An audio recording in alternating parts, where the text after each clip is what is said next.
Well, welcome to another exceptional episode. And it is going to be an exceptional episode tonight with what's in store for you. An exceptional episode of Extraordinary Ordinary Women. I'm Margarita, and I'm excited to be able to share with you stories of ordinary women in our community, women who have had a dream or an idea and followed it through to fruition. Their stories will encourage, uplift, hopefully inspire you to ignite the seeds of greatness within your heart. It's that we come to realize that we are not Robinson Crusoe all alone on our island. That there is, particularly now with social media, this network of really amazing women who are eager to stretch it within. Sounds like Steff's dogs are eager to join the Sorry. Shut up. So, having found this for myself when my life was turned upside down, it is my gift to those women to be able to pay forward the gift of encouragement to others. So, without further ado, I have great pleasure in introducing you to Steff Lesser. Now, Steff has a very interesting and quite possibly a unique occupation. She's a snake catcher. Now, Amongst other things. amongst other things, I have viewed several of Steff's videos to know that it's definitely not one of my passions. Now, I'm fortunate to live in the bush, and the snakes and I happily cohabitate. And in the 30 years of living here, I have not had one snake in the house, but that could be a different story. But I'm keen to hear your story, Steff, and share it with my listeners. So, I'd love to. and welcome. Sorry, I cut Thank you. you. No, you're right. Welcome, Steff. Welcome. Thank you. Now, Steff, it is an interesting career that you have here. What sparked your passion for your love of snakes and moving into this? I didn't really like snakes to begin with, I suppose. I never didn't not like them, but my friend, she had snakes, and I was at her house for a couple of weeks and fell in love with them. So I'm gonna kill my dogs too. I'm so sorry. Please Hold on.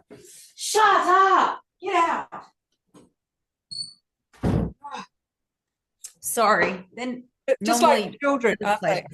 yeah, sorry. As soon as you hop on the Um, phone. Yes, so yeah, as soon as yeah, they're asleep, and then the minute you started talking, they're like, "Oh my God, there's somebody here, so let's have a chat too." I'm so sorry. It's real life, isn't it's it? real. Yes. So your um, friend had yeah, Mhm. yeah. So her partner had snakes, and he was overseas, and she had a broken hand, and so she needed help. So I went over there, and I just thought these creatures were magnificent. And that was a few years ago. And I moved up to Bathurst, and the snake catcher was retiring. So I went and got my license. And what did you need to do for your license in order to become a snake catcher? So there's a training course that you have to do to deem that you're competent in handling venomous snakes. Right. And you also need to prove to Parks and Wildlife that you have the equipment, you've got the knowledge, you need references, you need insurance, first aid, all that sort of stuff. And, mostly to have the right equipment for transport and for catching, make sure that you're safe and the snake's safe.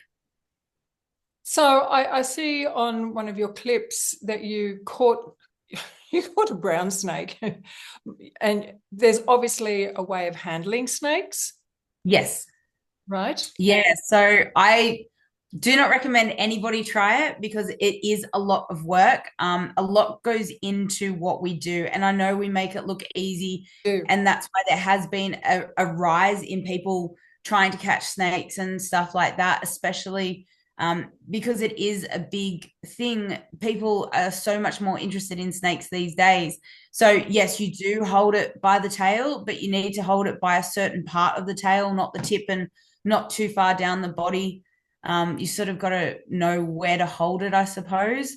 Yeah. And, you know, depending on the size of the snake, and you never take your eyes off the snake. That's a big no-no. That's a big mistake. You're going to end up bit if you know, if it's a snake and you take your eyes off it for too long, you can end up in hospital. Right. So, Steph, can they actually turn around and get back to your hand? They Yeah, so Australian snakes, they can twist their bodies and their heads. So a lot of like cobras, for example, you know, you see the snake charmers and they kiss them on the heads. Cobras only strike down, whereas Australian snakes can strike up and backwards, and yeah, it's quite different. right. And So so, yes, is it true with the cobras? I mean, we're taught snakes can't hear, they can just feel the vibrations in the earth. And yet, the cobra, the Indians play their magical flute and the snake rises. yeah, no, that's all. How No, does all work? there's a lot of wives' tales behind that. So snakes do have ears, and they can, it's like if we block our ears. So they do have an ear canal. It's just not an open ear canal. So lizards have an open ear canal, um, but snakes don't. So everything's muffled. So um, they can hear sort of deeper tones. So to a degree, yes, they can hear things coming, but you know, if you're standing there having a conversation, that's why a lot of people, you know, they're sitting down and next minute a snake goes between their legs because their legs aren't moving. They're sitting at an outdoor table or something. But the snakes, there's no movement. So the snake feels that it's safe. Right. Yeah. So, words of wisdom there is, and that's what we taught children, see a snake, stand still. Correct. Let it pass. Right. Yeah. Yes. Yeah, So, correct. And I know it's easier said than done, but if you do see a snake and you're too close to it, you do just stand still. right. I personally don't have a problem with black snakes doing that, just let Mm. it pass by. But I must admit, I did see I think it was a copperhead in Mm. paddock, and I was sufficiently far away from it. But I thought, oh my gosh. Could you, Copperheads, nobody's ever died from a copperhead or a red belly bite. oh, So I there's, realized that the red bellies were yeah. fine. But the copperhead I thought was Cop No, dangerous. copperheads I think lower on the scale than a red belly. Oh, really? I think so, yeah. But copperheads are very flighty animals. You could just go like that and they just disperse. Okay. Um, Very quick little snakes. Right. So it's your brown But snake that's the venomous one. yeah, so the brown snakes, there's a lot of like the brown snakes, the mulga snakes, depending on where you are. Some of the tiger snakes, depending on where you are as well, can be quite defensive. But yeah, copperheads, red bellies. I've had a red belly. I've released it and it's turned around and come towards me. But I've only had I think one or two of them, and copperheads. I let them go, and I actually had one last Friday that was a little bit defensive, and it was very cute. It's the first time one's ever been defensive, and I was like, "Oh, bless your little soul." But um, Oh, not the words I would most use. of the time, I don't know, 700 or whatever that I've caught, that was the only one that's ever been defensive, and I would say out of all the snakes, maybe 5 to 10 have ever caught me off guard. That's it. Right. And what's happened when they've caught you off guard? Oh, nothing. Like I've released them, but then they sort of turn around and go, Right. stand up. They're not happy. Uh, So yeah, I've never had any problems releasing them. I've never been bit releasing them or anything. But it was just they're just sort of on their way, and then they sort of go, oh wait, you're here. So back to the original introduction there. How long is your course, the training course? How long does that go It's for? so 2 days. Oh, right. Um, Okay. it's quite an intensive course. It's quite an expensive course as well. And the gear is very expensive to buy and make and whatever else you need to do. All the bags are safety bags, so they're double lined and they've got safety tabs at the bottom. So we've got a place to hold the bag without being bit, because a snake can bite you through the bag. Right. So it's like putting a pillowcase over your head. You can still see movement and light, So if you're moving too much and you go to grab the bag and the snake goes, oh, that's dark, and it'll bite the bag and that's your hand. Right. Okay. Mm. And do you have a particular place where you release them, or are Depends on where they're caught to where we release them. Yeah. okay? And are they territorial? Um, Like, do you have to I ensure that you're going to an area that has, say, black snakes or brown snakes that you know yeah. you do? Yeah, definitely. Yeah. So I wouldn't release a tiger snake in a forest because there's probably no prey for it. There's not its habitat. I wouldn't release a copperhead out in Broken Hill because the heat would kill it.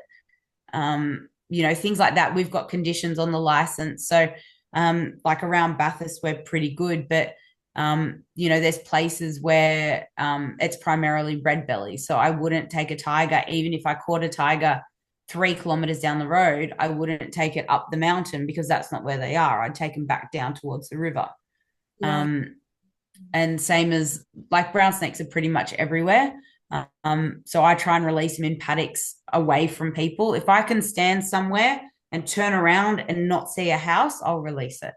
So Right. I understand that there are houses around, but the places I choose generally are pretty farmland. So, Right. and there's probably already snakes there. Relocating snakes also gives them a bad chance at survival because they're not used to it. So imagine me picking you up, throwing you in a bag and putting you in the middle of Melbourne. You're going to go, I don't know what I'm doing. I don't know where I am. I don't have any money. I don't know how to get food or water. Yes. So it kind of diminishes their lifespan a little bit. Sorry, if they get put into the wrong place, or even if they are relocated. Both. So if they get put into the wrong place, their chances are lower. Yes. But relocating them Full in stop. general can, be detrimental. Yes. Which, when you stop and think about it, that's so true, because it's not the environment they were brought up with and they're not Yes. in that environment. And it's very, very interesting that we do tend to take a lot of things in the animal world for granted until you become Mm. aware from the animal's point of view or perspective.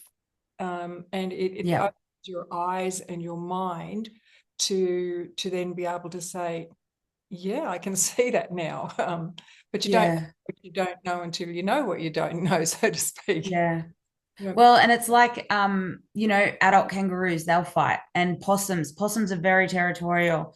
If you catch a possum in your yard and take it 3 kilometers away, it'll die. It'll probably fight another possum. It'll panic. Same as echidnas. Echidnas follow their own smell trail. So if you take an echidna too far away, it'll just not know what to do and do circles until it hurts itself. Wow. So do Yeah. you So rescue any other animals apart from snakes? Yeah, so I do wires.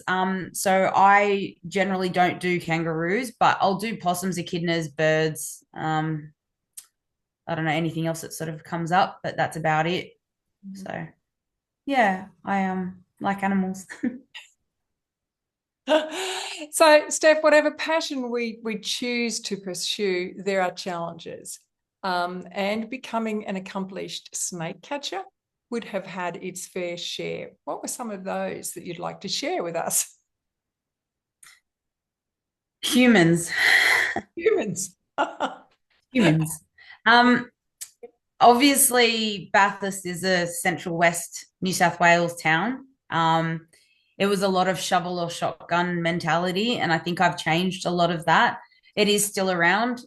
Even today, I was at the vet doing something, and a lady, one of the vet nurses, turned around and said, "Oh yeah, we had a copperhead and went to get the shovel to kill it, and it was gone." And I was like, "Don't do that! Like you're telling me that you're killing snakes. Like I'll report you," sort of thing. Because it is illegal. It is illegal to kill or trap any native animal in New South Wales. If you kill a snake and you're prosecuted, I think it's $16,500 fine and a year in prison. Wow, Yeah. it's fairly heavy, isn't it? If we wiped out snakes, we would all be dead. So we would be overrun with mice and frogs, and that would be the end of us given a few years, because mice would eat the crops, mice would eat the cattle or the livestock, and then they'd start eating us. We'd have no food. We'd all starve. It'd just be a cycle. So however long it takes, and yeah. Which again is interesting because once you take one component out of the life, the whole cycle of the environment, Yeah, you upset the whole apple cart, don't you? So correct. apart from humans, have there been any challenges that you've navigated through? Not really. It's, I've shown up to jobs and people go, "Oh, so when's the snake catcher getting here?" And I'm like, "Well, that's me." And they're like, "It's a bloke's job. What are you doing?" And I'm like, "Catching your snake, but I can go if you want. Like, that's fine." Um, um, I used to show up, like I'll show up with a friend or something, or my ex, and people would be like, "Mate, so glad you're here." And they're like, "No, no, all her. She's catching the snake, not me." And I walk up, pick it up, and go, "Oh yeah, here's your snake," and that's it. Isn't that sad that even in this day and age, that gender, um, yeah, that gender thing Yeah. still I up. Yeah, I've had it a few times where people have gone, um, call the bloke snake catcher because he's better. It's a bloke's job. And it's like, well, he's not better than me. I'll tell you that now because I've been doing it longer than he has. Because there's another snake catcher in town. So I also have a bloke that works with me, Aiden, who's fantastic. And I wouldn't be around if it wasn't for him. But there's another snake catcher in Bathurst who is, I'm sure he's a good person at some point, but I don't like him. He burnt me very bad when he started. And I'm not one to badmouth people or anything like that, but um yeah, it's Well, you get there's all a lot of sexism still. Yeah, there's still a lot of, call the bloke, call the bloke, call the bloke. And it's like, one of my friends actually went to a store and somehow I come up in conversation and he said, "Oh, yeah, my wife said call the bloke. It's a bloke's job." And he goes, "I wanted to call the girl." Anyway, so they called the bloke. The bloke took way too long to show up and the snake had vanished. And he said, "Well, it's not here. Pay me my fee." And he left. The snake come back and he called the bloke and said, "Oh, the snake's back." And he said, "Oh, mate, no, I can't come." So the guy at the store caught the snake and took it out to the back paddock. But he's like, "Oh, I should have called your friend." So yes, yes. So there was another question on the tip of my tongue there. Oh, your working hours. I guess they're not your typical oh, 9 to 5, are they? no. So I do pet sitting and dog walking as well. Yeah. So this morning my alarm went off at 20 past 4. And I left home just before 5, because I had some horses to go and feed. Um, and yeah, it can vary. I can not stop all day. I think the most I've ever caught was 7 snakes in one day, on top of all the dog feeding and walking and stuff like that. So that's why I love having Aiden, because he just can help me out so much. Um, and then yeah, I did my last client today. I think I got back to my partner's house at 5:15. So it's a 13-hour day from the time I wake up to the time I stop, sort of thing. Yeah. And each day would be different because of the Right. different pets that you would have for the time period that you would have. And Yep. what a fabulous job for a person who loves being I outside, outdoors. yeah, I love it. I love being outside. I love all the pets. And, I pull up in front of people's houses and they're like, "Oh, yeah, we know you're here." Like the door automatically opens because the dogs start barking because they know my car. And um, it's funny. I've had people turn around to me and go, "The dog sat at the front door for." Oh, we've frozen. Dear, oh dear. All right, what's happened?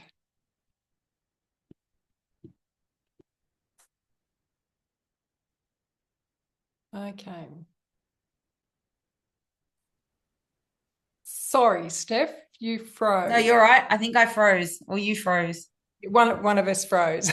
Yeah, I was sorry. That's it's one of those things, but you were froze at the point of saying the dog was sitting there waiting eagerly for you. Oh yeah, so I don't know. Dogs seem to somehow go 2 sleeps until she comes, and it's Wow, like isn't that Christmas. Yeah, yes? yeah. I went to the vet one day. Just I don't even know what I was doing. I think I was picking up medication for one of my dogs, and a client was there, and they're like, "Oh, we've been trying to give her an arthritis injection and whatever else." And I said, "Oh, and I was giving her cuddles, and I said, let me try." Anyway, so I sat with her and they gave her the injection, and they're like, "We've tried this like 3 times, the last 3 days, and then you show up." And I'm like, "Well, because I'm not dad bringing her to the vet, and I'm not the vet trying to give the injection. Like, I'm a fun person. I come over and I give her cuddles and food and play ball, and that's the difference that they relate to it." So, if Steph's here, well, then it must be okay because she doesn't do bad things, but dad puts me in the car and brings me to the vet. Yes. So I Again, love the bond I build. again, it's the same animal psyche of Yeah. understanding what the animal is thinking. Yeah. Yeah. Yeah. I love it. So, having traversed this path, what would you say have been the rewards of this journey? I absolutely love what I do. I work every single day of the year. It's insane. And I think I've had one day off in, God, 18 months or something, maybe, or a couple of days off. Oh, no, that's a lie. Probably a week in like the period um, in total. But I love what I do. The community responds to me. People see me. I was walking dogs yesterday, and one guy's gone, "Oh, hey, Steph." And I'm like, "Hey, no idea who it is." But, people know me and they know to call me. Like, I had a client, she rung up today and she was panicked and she rushed her 4 dogs to the vet because they had a brown snake. Luckily, she sent me a message just before all the dogs have gone home safe. So that's great. But, I went out there looking for the snake and I went around for half an hour and I couldn't find anything. um, we do, we're not like typical snake catchers, and I don't want to sort of try and, promote a savior status or anything like that. But if somebody's had a pet interaction, we know that it's thousands of dollars. We're not going to charge you for coming out to get the snake. Focus on your pet. We love pets. We deal with dogs. I would be absolutely shattered if something happened to my dog. And we had 8 tiger snakes or something that I removed off the property in the last 6 months, sort of thing. And there was more that, there was 3 that I didn't catch. We don't charge elderly people, and we don't charge people that can't afford it. Bathurst has got a low socioeconomic areas. And if people go, "Oh, I can't afford it, I can't afford it," you know, uh, when I lived in Sydney, I had a red belly and I caught it and I put it in a box and I called a snake catcher. And I said, "I've got it." And he said, "Oh, my call out fee." And I said, "I know what your call out fee is." I said, I can't afford it though. Like, I've already caught it. I just need you to relocate it." He laughed at me and said, "I'm not an effing charity," and hung up on me. And Oh, so I'm not doing that. If somebody can't afford it, we will always come out and catch it.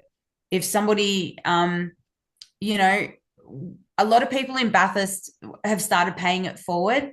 So one of my clients donated 9 catches. So Aiden and I have doubled it. So if it's a pay it forward, we're only going to cover half the cost. So we're covering half the cost as well. And then one of the cafes donated a couple. And then another company who wanted to remain anonymous donated a couple. So essentially, I think we've got about 20 pay it forwards now. So yeah. and And that's that the small universe town. works. That's how the universe Yeah. works, isn't it? Yeah. What you give comes back tenfold. Yeah. And like, we're not doing it to be rich. We're not doing it, I still live week to week and some weeks I struggle. But we do it because we want people to be safe, for snakes to be safe, for pets to be safe. We go and do the education, like I've got a client, they've just moved house, and the person beforehand lost 2 dogs to brown snakes last year or the year before or something like that. And she's got a dog. And she said, when I went out there to pick up the key, and I said, "Look, I'll do a yard inspection for you on Sunday when I'm here. And, I'll come and walk around the yard every single time and, check for snakes." And, I think people appreciate that little bit of peace of mind as well. And the snake that I went and like looked for today, I've got 2 clients that border that property. And so I sent them both a message saying, "Hey, just, 2 paddocks over, they had a brown snake today. It's potentially injured.